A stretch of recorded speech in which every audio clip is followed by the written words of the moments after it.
Salut, c'est Loïc, je suis ravi de te retrouver aujourd'hui pour cette nouvelle vidéo. Donc sur cette nouvelle vidéo, je suis pas tout seul, je suis avec François. Salut François. Salut Loïc.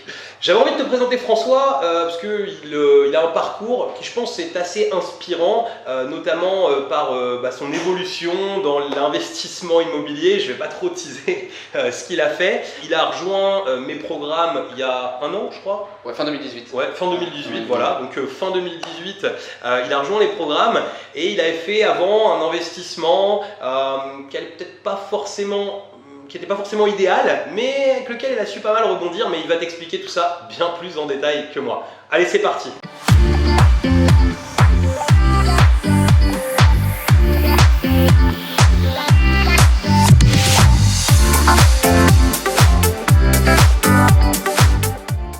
J'avais envie de te demander juste avant qu'on attaque ton investissement, c'est quand même un petit peu que tu te présentes ce que tu fais plus ou moins dans la vie, qui tu es en quelques mots.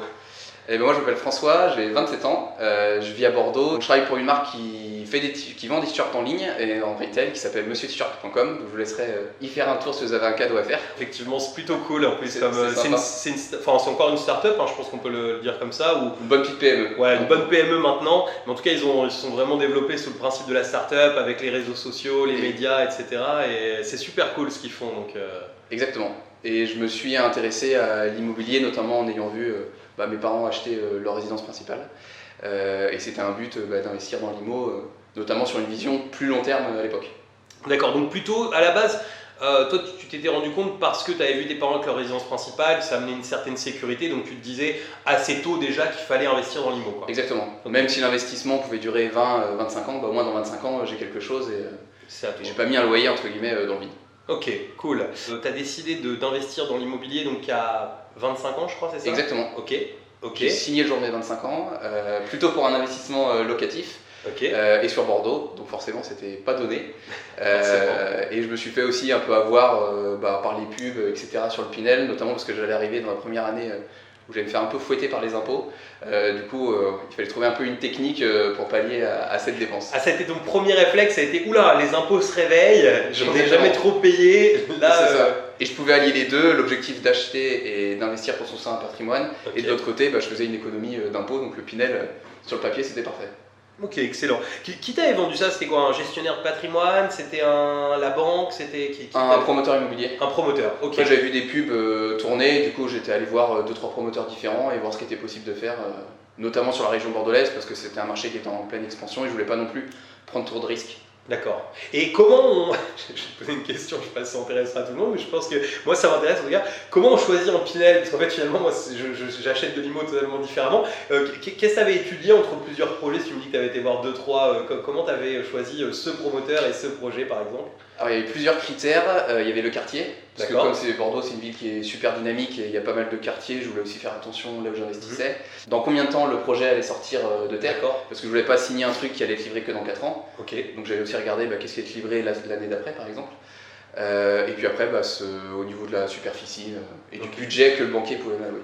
J'étais quand même allé voir mon banquier. D'accord. Il me dit, t'as cette enveloppe, avec cette enveloppe, je vais voir les promoteurs. Donc finalement, tu avais fait, et c'est ça qui est toujours un petit peu fou, c'est que tu avais fait une étude de marché Pinel, entre guillemets. Exactement. Et en fait, tu avais, je pense, au moment où tu as signé ça, forcément, sinon tu l'aurais pas signé, l'impression de faire un bon investissement. Exactement. Ok. En plus, je connaissais pas les travaux, donc ça allait être neuf, c'était parfait. Donc il y avait aussi cet avantage dans le projet. Après, ça évoluer un petit peu. Exactement. Alors déjà la première chose c'est quand je suis allé voir mon banquier, le budget qu'il m'a alloué lors du premier coup de fil, finalement j'ai pu aller chercher 50 000 € plus. D'accord. Je me suis dit qu'il y avait des trucs, si on avait le bon discours ou si on maîtrisait le marché, on pouvait être un peu plus ambitieux que ce que nous disaient les parties prenantes. Je me permets, je fais une mini parenthèse là-dessus. C'est vrai que si tu as été voir ta banque, ça peut être une idée pour savoir combien tu peux te permettre de faire comme toi tu l'avais fait. Te dis pas que c'est absolument ça et pas 1 € de plus, parce qu'en fait il y a plein de possibilités suivant comment on va monter le dossier, suivant comment on va présenter les choses, etc. On peut aller vraiment beaucoup plus loin que ce que la banque peut nous dire. Donc si ça te rassure, va les voir, mais moi j'ai toujours un principe, je préfère aller les voir avec un compromis signé et avec réellement ce que je veux plutôt que ce soit eux qui m'expliquent ce que je peux faire. Mais voilà. Exactement. Moi j'étais allé les voir pour connaître ma capacité d'emprunt. Mais j'ai pu aller chercher 30% de plus qui avait été annoncé lors du premier coup de fil. Ok, cool. Et du coup, je signe ce premier investissement qui devait être livré 9 mois après. Finalement, il est sorti de terre au bout d'1 an et demi. Okay. Et je trouvais ça quand même bizarre que le loyer soit plus faible que la mensualité. Ouais. Donc je me suis dit, si on en fait plusieurs, il y a un moment donné où ça va coincer. Forcément. Tu remettais combien de ta poche si t'avais exploité ça de cette manière-là? 300 € à peu près. 300 € tous les mois. En fait, ça t'avait été présenté un peu comme un effort d'épargne. Exactement. Ok, Je excellent. me souviens même du rendez-vous où on m'avait présenté une rentabilité à 10%. Donc quand je regarde aujourd'hui comment on la calcule, ça me fait bien rire. Ah oui, dans le rendez-vous, il t'avait trouvé une rentabilité Ouais. à 10% avec un truc sur lequel tu perdais 9... Enfin, Exactement. Enfin, je retrouve les tableaux. Ok, excellent. Ils sont... Non mais j'en ai vu plusieurs fois. Moi, une fois, je m'étais intéressé. Je me suis intéressé une seule fois au Pinel. C'était pour voir comment justement ils montaient les dossiers. Et effectivement, c'était ça. J'avais des beaux graphiques. Mais en fait, il y avait plein de choses qui étaient ou omises ou mise dans le calcul, c'est-à-dire que c'est sûr que si on t'ajoute une capacité, enfin ton épargne actuelle, ce que tu épargnes tous les mois, qu'on te l'ajoute comme quoi tu le remets dans ce projet, et que c'est comme si tu épargnais et qu'on rajoute ça à la rentabilité globale, bah forcément on a plus de 10%, il n'y a pas de problème, mais c'est pas le but. Quoi. Voilà, et après je crache pas dans la soupe dans le sens où c'était aussi à moi de me renseigner en avance et que c'est pas la faute du commercial. Et je pense pas non plus que ce soit une mauvaise stratégie pour la personne qui veut simplement peut-être faire qu'un investissement, mais ça peut l'être si on veut en faire plusieurs. Tout à fait. Après, il y a quand même le deuxième effet qui se coule, où il faut faire attention, c'est que, alors dans une ville comme Bordeaux, beaucoup moins, parce qu'il y a quand même des prix au mètre carré qui montent, etc. Mais il y a pas mal d'endroits en France, si tu fais ça, le problème c'est que tu achètes quand même très cher au mètre carré en général, et le souci c'est la revente, parce que ce qui se passe, c'est que tu vas avoir un crédit qui va être souvent, je sais pas, peut-être de 20 ans ou de 25 ans. Tu vas avoir en fait une économie d'impôt qui est sur beaucoup moins long. Et en réalité, au moment où tu arrives au bout de cette économie d'impôt, bah là, tu te retrouves avec un appartement qui est vraiment pas loué assez cher. Tu peux avoir l'envie de vendre. Et si ça a été acheté vraiment trop cher au mètre carré, ton appartement qui était neuf, qu'on t'a vendu comme neuf, bah, en fait, il aura peut-être pas du tout la même valeur à ce moment-là. Dans un endroit comme Bordeaux, je pense que c'est un peu différent vu que les prix sont beaucoup montés, tout ça. Enfin, on en parlera après si tu le veux bien de la valeur justement peut-être entre le moment où tu l'as acheté et le moment où ça est sorti de terre. Je pense qu'il y a eu des évolutions de prix au mètre carré dans la ville, mais ça se passe pas toujours, donc il faut y faire gaffe. C'est exactement ça. J'ai à peu près acheté à 3008 mètre carré. Aujourd'hui, le marché c'est à peu près 4005. D'accord, donc là tu as fait une bonne opération dans un sens où au moins il n'y a pas de perte particulière sur le prix au mètre carré. Je pense qu'il faudra quand même que je l'amortisse sur quelques années pour espérer faire une petite plus-value dans quelques années, mais j'ai pas pris de gros risques. Non, très bien. Donc toi, tu fais le choix de ce Pinel, tu le signes, ce Pinel, enfin tu signes l'appartement lui-même. Mais je ne signe pas le programme Pinel. D'accord. Du coup, ce qui me laisse entre le moment où je signe et le moment où c'est livré, j'ai quasiment plus d'un an de réflexion. Excellent, ok, super, très bien. Je voulais pas me bloquer parce qu'on peut changer d'avis, on peut changer de ville, etc. Il y avait plein de paramètres à prendre en compte. Donc je ne l'avais pas signé dès la réservation de l'appartement. Je me laissais cette année de réflexion. Donc tu avais un petit truc au fond de ton cerveau quand même qui te disait peut-être que quoi. Exactement. Okay. Excellent. Donc on va sur YouTube voir des vidéos sur l'immobilier et notamment celle de Loïc. Et on voit des titres Pinel, bonne affaire avec un point d'interrogation et on ne veut pas les ouvrir parce qu'on sait qu'on a peut-être fait une bêtise. Donc c'est comme ça que j'ai commencé à voir différentes vidéos, différents contenus. Et je suis tombé du coup sur la location courte durée qui était pour moi le plus simple et le plus rentable parce qu'on pouvait aller chercher aussi des petits projets. Donc aller générer beaucoup de loyers sur des petites surfaces.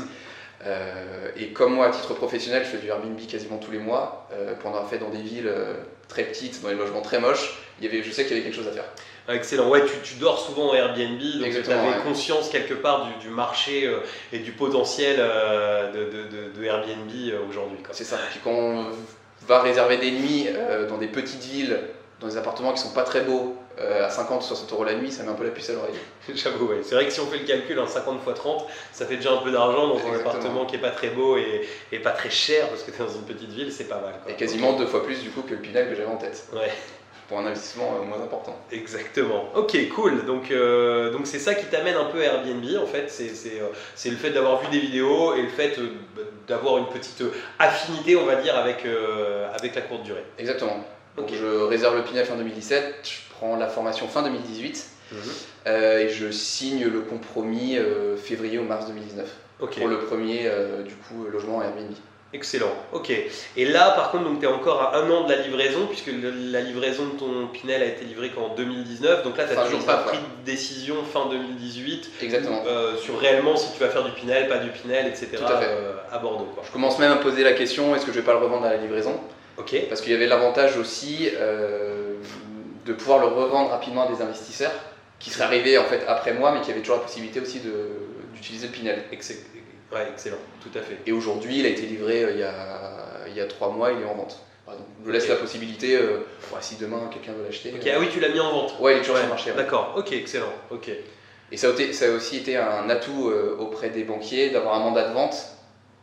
Dans le calcul et dans l'état d'esprit, pour le banquier, c'était en train d'être vendu. Ah oui, c'était un léger avantage. Excellent, bonne stratégie. Bon, on va en reparler juste après du coup de ce que tu en as fait exactement. Il y a la vente, mais tu vas voir qu'il n'y a pas que la vente, effectivement. Donc là, tu achètes un premier appartement, par contre pas à Bordeaux, tu es parti dans une autre ville. Okay. Exactement, sur la côte atlantique à 2 heures d'ici, une ville où j'avais étudié et très touristique. Étudiante et touristique. Ok, cool, excellent. Et là, tu fais un choix un peu particulier parce que justement, tu te dis que tu vas un peu mixer les stratégies. Tu n'étais pas à 100% forcément pour la courte durée. Exactement, je voulais faire un achat patrimonial donc cher au mètre carré, mais en face avoir quand même de la rentabilité. Ok, d'accord. L'idée, tu choisis ça en te disant je vais louer à des étudiants l'année, je vais louer en courte durée l'été, et finalement, c'est pas ce que tu fais. Quand je fais mon calcul de rentabilité, je me dis est-ce que c'est rentable quand je loue à un étudiant entre septembre et mai. D'accord. Et après, je le passe en location courte durée. Le projet se tenait comme ça. Ok, excellent. Une bonne manière aussi de sécuriser, parce que c'est sûr que dans la ville où tu as fait ça, ça marche complètement, parce qu'il y a énormément de tourisme l'été. Et puis des étudiants, il y en a, toi le premier, tu as fait des études là-bas, tu savais bien comment ça se passait. Tout à fait. Ok, cool, donc très bien. Et finalement, je me dis, la première année, on va essayer en courte durée toute l'année. Et pour avoir discuté avec des agents immobiliers qui avaient un appartement, ou même le courtier qui m'a trouvé l'emprunt, l'avait en courte durée l'été, mais pas durant l'année. Donc je me suis dit, en fait, il y en a beaucoup qui s'arrêtent en septembre. Du coup, il y aura beaucoup moins d'offres à partir de la fin de l'été, donc il y a sûrement quelque chose à faire. Et il s'est avéré que ça a très bien marché, et ça continue de bien tourner. Excellent. Ouais, d'ailleurs, tu me disais que ton meilleur mois de l'année, c'était novembre. Exactement. Voilà, comme quoi, tu vois, c'est même pas les mois d'été. Bon, c'est peut-être aussi dû au fait que tu démarrais en été, tu n'étais peut-être pas au prix les plus élevés que tu vas pouvoir atteindre cet été, mais effectivement, ton meilleur mois pour l'instant, ça a été novembre. Donc ça, c'est vraiment une leçon à retenir, parce que souvent, les gens ont l'impression, ils se disent courte durée, tourisme, mais finalement, j'imagine qu'aujourd'hui, tu as des touristes, des pros, plein de types de gens qui viennent, quoi. Exactement, je pense que j'ai à peu près 50-50, et parmi les touristes, j'ai pas mal d'étrangers. Ok, comme quoi. Des Anglais, des Espagnols. Et les Anglais, en fait, ils sont capables de venir ou les Espagnols et autres, sur les côtes, sans aucun problème, à n'importe quel moment de l'année, en fait. Finalement. Et ils vont rester plus longtemps également. Exactement, de plus loin. un peu plus loin, effectivement. Excellent, excellent. Donc, premier investissement en courte durée, validé, réussi. Exactement. Ok, cool. Donc ça marche. Ouais. Donc quand ça marche, on a envie de recommencer. Et l'idée, c'était de passer sur un projet un peu plus grand, parce que c'était un studio de 21 mètres carrés. Ok. Mais l'inconvénient, c'est que la capacité du logement n'était que de 2 personnes. D'accord. Et à titre professionnel, moi, je me déplace souvent avec des collègues. Donc forcément, on ne dort pas dans le même lit que ses collègues, enfin normalement. Donc il faut au moins 2 lits. Donc je me suis dit, on va passer sur un T2, avec une vraie chambre aussi qui est plus qualitative, et un canapé. Sur moi, ce que je vais faire, parce que le projet est encore en travaux, c'est de mettre un canapé lit pour accueillir de la famille, 4 personnes, des collègues, des amis, toucher un plus grand nombre, et forcément aussi louer plus cher la nuit. Et il y a un truc aussi qu'on ne soupçonne pas des fois que ça, c'est qu'on est beaucoup moins en concurrence avec les hôtels. Parce que finalement, les hôtels, la plupart ont des chambres où c'est 2 personnes. Maximum, et là, en fait, tu te retrouves avec par exemple une famille qui a 2 enfants. C'est super galère de prendre 2 chambres. Tu n'as pas du tout envie de prendre 2 chambres. Donc, effectivement, là, tu touches un public qui n'a pas d'autre choix que de venir dans des appartements, quoi. Ou alors on va en auberge de jeunesse dans les dortoirs de 16, mais c'est un peu moins qualitatif. C'est un peu moins qualitatif, je suis d'accord avec toi. Ok, excellent. Donc ça c'est en cours, c'est signé. C'est signé depuis le 26 décembre, je crois, le 28. Donc là c'est en travaux. Cadeau de Noël, donc c'est en travaux exactement. Ouais. Exactement, ok, cool. Excellent, donc ça devrait être prêt pour la saison, quoi. Exactement, en mai-juin grand maximum. Ok. Alors toi, tu étais un spécialisé de travaux, toi, avant Non, tu me disais... Du tout. Non, on m'a pas monté un meuble Ikea, c'était 0. Donc sur le premier, je suis passé par une entreprise générale.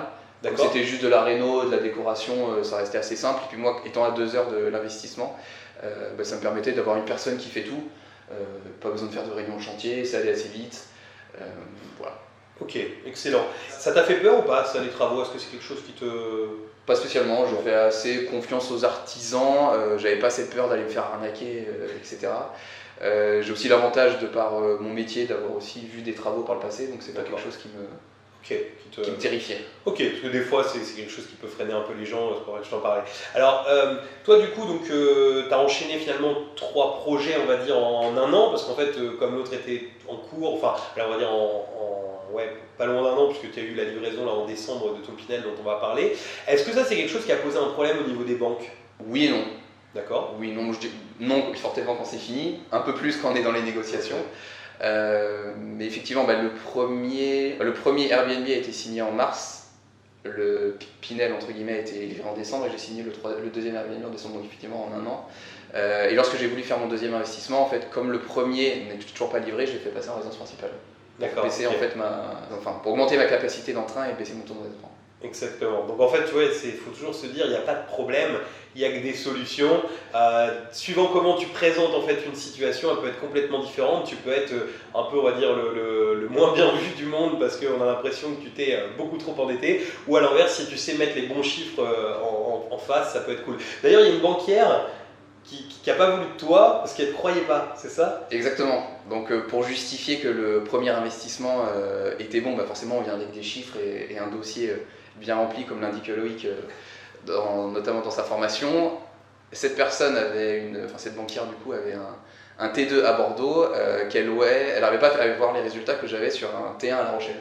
Donc elle m'a dit tout de suite non c'est pas possible, le chiffre que vous m'annoncez c'est faux, alors que j'avais les reports et les extracts des plateformes. Ouais, voilà, donc à partir de là, il n'y a aucune possibilité que ce soit, il y a les comptes bancaires. Moi, ça ne m'étonne pas, c'est vrai que des fois, les gens. Et c'est ça où c'est hyper important, par contre, c'est de faire les choses dans les règles. C'est-à-dire que finalement, il y a des techniques pour pouvoir louer plus et louer plus cher. Il faut les appliquer parce que finalement, à Bordeaux, elle a payé son appartement le même prix, voire plus cher, et la rentabilité n'était pas là, mais pas parce qu'à Bordeaux, il y a moins de demandes, parce qu'à Bordeaux, il y a une demande qui est juste énorme. On est ici dans un Airbnb à Bordeaux, il y a une demande, il n'y avait pas 50 appartements dispo quand j'ai réservé en dernière minute parce que les appartements sont bookés, et à partir de là, normalement, si on fait les choses bien, on est censé avoir une belle rentabilité, mais évidemment, il faut appliquer les règles, il faut pas se dire oh ça on verra plus tard, ça on verra plus tard, ça on verra plus tard, et à un moment, la renta n'est plus là, quoi. C'est ça. Ça aurait pu me décourager, mais au final, ça m'a plutôt encouragé en disant il y en a qui sont à côté de la plaque et on va essayer de faire mieux que les autres. Excellent, très bon esprit, très bon mindset. Ok, cool. Alors le Pinel, par contre, qu'est-ce que tu en as fait alors de ce Pinel? Il y a un jour où il a quand même été livré. Du coup, comme j'ai expliqué en début d'interview, j'ai hésité, je l'ai même mis en vente. D'accord. Pour essayer, même d'essayer de le vendre avant la livraison. Ok. En essayant de faire au moins une petite plus-value. Et à minima forcément ne pas perdre d'argent. Et sans trop y croire, je l'ai mis sur une plateforme qui s'appelle Morning Croissant, qui s'est spécialisée dans la moyenne durée, comme l'avait indiqué Loïc dans une conférence. Je l'ai mis sans trop y croire, 30% au-dessus du prix du marché de la longue durée, et le locataire est arrivé la semaine dernière. Excellent. Pour 6 mois. Donc en fait, en gros, tu as loué 30% plus cher. Exactement. Et tu as eu 6 mois de prix. Ça, c'est très bien. En fait, quand tu es dans un endroit où il y a de la demande, mais c'est sûr et certain qu'il y a des gens qui ont des besoins un peu spécifiques, comme là, ce qu'on appelle un peu de la moyenne durée, c'est-à-dire du 6 mois, du 3 mois. Et il ne faut pas hésiter, parce que finalement, tu l'as loué en très peu de temps. En réalité, en 3-4 semaines, tu avais un locataire pour 6 mois et c'était parti. Une visite. Donc voilà. Et 30% au-dessus du prix du marché. Voilà, 2 échanges de mails et 2 semaines après, je donnais les clés. Excellent. Et ce qui me permet aussi de garder l'appartement en vente, parce qu'au final, le temps d'une procédure étant de au moins 3, 4, 5 mois, en fait, si demain je trouve un acquéreur, le temps que tout le process se fasse, le locataire sera parti. Excellent, non, ça c'est une très bonne chose aussi. C'est l'avantage aussi de la courte durée ou de la moyenne durée, c'est que tu peux vendre tes biens sont beaucoup plus liquides, parce que la plupart des gens, en fait, s'il y a déjà un locataire en place, ça les freine, ils ont des fois peur de la qualité du dossier, etc. Et là, il n'y a aucun souci, puisque non, vous inquiétez pas, vous l'aurez nu, vous choisirez vous-même votre locataire, et dans des marchés comme Bordeaux par exemple, où c'est quand même un marché où c'est assez facile de trouver des locataires qualitatifs, les gens préfèrent acheter vide. On achète, en général, on vend un peu plus cher quand c'est vide, quoi. Ok, excellent.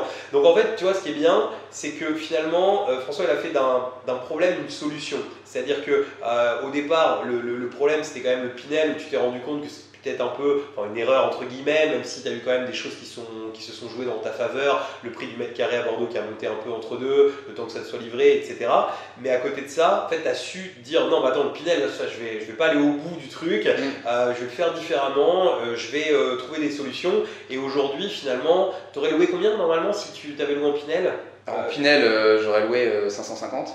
D'accord, 550 €. Ouais. Et là aujourd'hui tu loues 1100. 1100, voilà, donc Ouais. le double. Alors effectivement, il n'y a plus l'économie d'impôt, mais il y a un moment quand tu loues le double, en fait l'économie d'impôt, on préfère en payer un peu, quoi. Exactement. Et je vois pas ça aussi comme une erreur, parce que ça m'a permis aussi de me lancer. Parce que si j'avais pas eu la puce à l'oreille, ou si j'avais eu, je sais pas, peut-être 20-50 € de cash flow, je me serais arrêté là. Alors que là, voilà, je me suis renseigné, je me suis formé, et puis je me suis lancé sur une autre stratégie. Tout à fait. Mais il y a beaucoup de gens, comme tu dis, qui finalement partent de base de quelque chose comme un Pinel ou autre, et en fait ça les amène en fait à vraiment à se former, et qui ont après des parcours comme tu es en train d'avoir, parce que en un an, 2 appartements, tu comptes pas t'arrêter là, j'imagine. Non. Quand ça marche, on duplique. Bah ouais, t'as tout à fait raison. Et donc voilà, c'est génial, parce que si tu l'avais pas fait, et si t'étais pas passé à l'action, même si c'était pas le meilleur passage à l'action sur l'instant, en fait finalement c'était une excellente décision même d'avoir signé Spinel, parce que c'est ce qui t'a permis de rebondir après, quoi. Exactement. Okay. Et puis quand on trouve le locataire et le loyer qui tombe, on oublie aussi un peu tout le travail, c'est la satisfaction et la récompense. De recevoir les notifications de booking dans les croissants ou ça fait plaisir quand on sent le téléphone qui vibre et qu'il y a la petite notif Stripe qui dit plus 300. C'est ça. C'est pas grave si c'est pas un message. Ouais, c'est ça. Excellent. Et alors toi, du coup, tu me disais, ton but c'est finalement d'avoir une sécurité, mais tu t'éclates dans ton boulot. Exactement. Et donc du coup, c'est plutôt, t'as pas de vraies ambitions à dire dans tant de temps je vais faire telle chose. Toi, tu vas acheter des appartements. Le but c'est de te créer du revenu, mais comme ça se fait et à ton rythme. C'est ça. Soit réinjecter l'argent dans d'autres investissements, plus se construire un patrimoine, soit mettre du beurre dans les épinards. Et puis c'est aussi des projets où on est seul, parce que dans une entreprise, j'ai la chance d'être sur de beaux projets, mais on est toujours cadré, là on est vraiment seul, c'est nous contre nous, donc c'est aussi d'autant plus responsabilisant, et on en tire encore plus de fierté qu'on fait tout de A à Z. C'est vrai qu'on en parle rarement de ça, et c'est cool que tu en parles. C'est ce côté, je trouve, quand tu termines un projet, que la petite machine, moi je vois ça un peu comme des petits engrenages qui se mettent les uns avec les autres, et que la petite machine en fait se met en route. C'est super. Moi je trouve qu'il y a une sensation intérieure qui est hyper agréable de dire je l'ai fait et je suis allé au bout là-dessus, quoi. Et on passe vite à autre chose. Parce qu'on pourrait penser on a vite beaucoup de revenus, on peut s'arrêter là, mais en fait on a juste envie d'enchaîner. Moi il y a un truc qui me gonfle, c'est les visites, mais une fois que c'est signé, j'adore faire tout le process, aller voir le banquier ou un courtier, aller voir des entreprises. Sur le dernier, une décoratrice d'intérieur, une chose super intéressante. J'ai hâte de refaire une annonce. Excellent, voilà. Ça c'est bon, ça fait plaisir. Et puis tu sais qu'en plus c'est au bout de ce petit cheminement où tu as besoin de travailler à la mise en place, mais après c'est mis en route. D'ailleurs il y a une chose que j'ai envie d'exprimer, que j'ai adoré aussi dans ton histoire, c'est que toi tu as investi finalement loin de chez toi, puisque tu es à 2 heures on va dire, de route, donc tu n'avais pas le choix que de sous-traiter, et en fait tu as tout mis en automatique. Exactement. Okay. Étant à 2 heures de chez moi, n'ayant pas de voiture, c'était impossible de faire les allers-retours. Et puis je voulais pas me créer un deuxième job comme on l'évoque régulièrement. Du coup j'ai trouvé une prestataire qui faisait déjà ça, donc j'ai pu valider aussi ses compétences via les autres propriétaires. Et je mets l'annonce en ligne le dimanche, le lundi j'avais déjà quelqu'un. Excellent.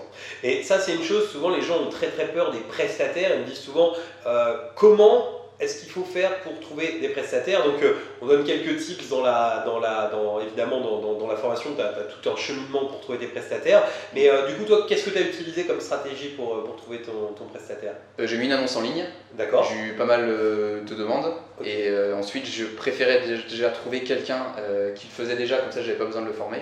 Et à la limite, moi j'avais même pas fait de check-in, check-out, donc quelqu'un qui l'avait déjà fait et aurait été plus doué que toi. Exactement. J'ai validé le profil avec des gens qui avait déjà fait appel à ses services, et puis c'était parti. Ok. Et tu me disais que cette personne, elle s'arrête en mai. Exactement. Ok. Et ça te stresse? Du tout. Déjà, elle m'a prévenu avant, donc j'ai largement le temps de voir venir. Et quand j'avais mis l'annonce à l'époque, j'avais déjà eu pas mal de touches. Qui plus est, là, il y en aura un en plus, donc l'offre sera aussi plus séduisante pour un éventuel prestataire, donc je peux être inquiet. Ok, excellent. Donc tu vois, François, c'est quelqu'un qui transforme les problèmes en solutions, et c'est exactement ce qu'il faut faire. Exactement. Il n'y a jamais de problème, il y a des solutions, on les trouve. C'est vraiment une chose à retenir, c'est finalement c'est important de mettre en route l'automatisation, parce que tu vois, je vois des fois des gens qui investissent près de chez eux, comme si tu avais par exemple investi à Bordeaux pour faire une courte durée par exemple. D'autres problématiques à Bordeaux qu'on va pas citer, mais bref, si tu avais investi en tout cas à côté de chez toi, des fois les gens sont tentés de faire des bouts de travaux eux-mêmes, de faire, de s'occuper un peu du bien au départ eux-mêmes, etc. Et finalement, ils vont beaucoup moins vite. Et toi, comme tu étais obligé de mettre en place, de faire confiance à des artisans, de faire des choses qui étaient loin de chez toi et où tu n'avais pas la voiture, tu ne pouvais pas y aller quand tu voulais, et ben en fait, tu étais obligé d'utiliser en fait, tout ce qu'on explique dans la formation, de vraiment le mettre en place. Et à partir de là, c'est ce qui te permet d'enchaîner parce que tu as déjà fait 2 apparts, tu étais déjà en train de chercher la suite. C'est ce que tu me disais tout à l'heure, soit petit immeuble, soit... Exactement. Excellent, donc voilà, n'hésite pas, même loin de chez toi tu peux investir, tu vois que ça marche, tout à fait. Il n'y a pas de problème. Et d'ailleurs c'est quoi alors le projet d'après là, t'étais sur quelque chose de chaud, Pour l'instant je préfère finir celui qui est en route. Ok. Et l'idée c'est d'investir dans une autre ville, aussi pour diluer le risque. Ouais. Parce que si demain on a tout dans le même panier, tous les œufs dans le même panier, ça peut être un peu risqué. L'idée c'est d'aller sur une ville un peu plus petite où le prix du mètre carré est plus faible pour acquérir plusieurs lots en même temps. D'accord, pour un petit immeuble 2, 3, 4 lots. Ok, et c'est très bien je trouve, c'est de dire comme tu disais que justement tu allais terminer ton projet avant de continuer celui-ci. Parce que souvent des fois on voit des gens qui démarrent, qui sont déterminés comme toi mais qui ont envie de tout faire très très vite, de dire limite je vais rattraper peut-être un retard ou je vais et qui du coup font beaucoup de choses en même temps, mais c'est quand même un suivi, il y a quand même un petit peu de travail autour de tout ça, et du coup le fait de tout faire en même temps des fois ça peut nous amener à faire des erreurs, et je trouve que de finir justement un projet et en remplir un autre, tu as 27 ans. Ouais. Voilà, 27 ans, il a déjà 3 appartements. Je pense qu'on peut prendre 6 mois pour que tout se termine bien, que le projet soit bien en route, et puis aller rechercher 3 lots d'un coup dans la foulée. Tu auras déjà fait 6 appartements à 28, on va dire. C'est ça sera pas mal. Ça sera pas mal. Ok. Et puis c'est plus séduisant aussi auprès des parties prenantes comme le banquier ou l'agent immobilier, qu'on sait qu'on a déjà des projets terminés, qui tournent. On est crédible aussi face à ces professionnels-là qui sont clés dans l'investissement. Tout à fait, effectivement. C'est vrai que des fois, tu as des gens qui vont avoir envie de camoufler les choses, c'est pas tout à fait en route et tout. Là, au moins, tu peux arriver, tu poses tes chiffres. Bon, à part si ils font de la location courte durée aussi et qu'ils ne te croient pas sur tes résultats. Mais sinon, tu poses tes chiffres sur la table, c'est beaucoup plus rassurant. Et puis surtout, aujourd'hui, avec 3 appartements, avec les rentabilités que tu as, tu as une vraie crédibilité en tant qu'investisseur. Et aujourd'hui, les portes vont être relativement ouvertes pour pouvoir continuer à faire tout ça. C'est excellent.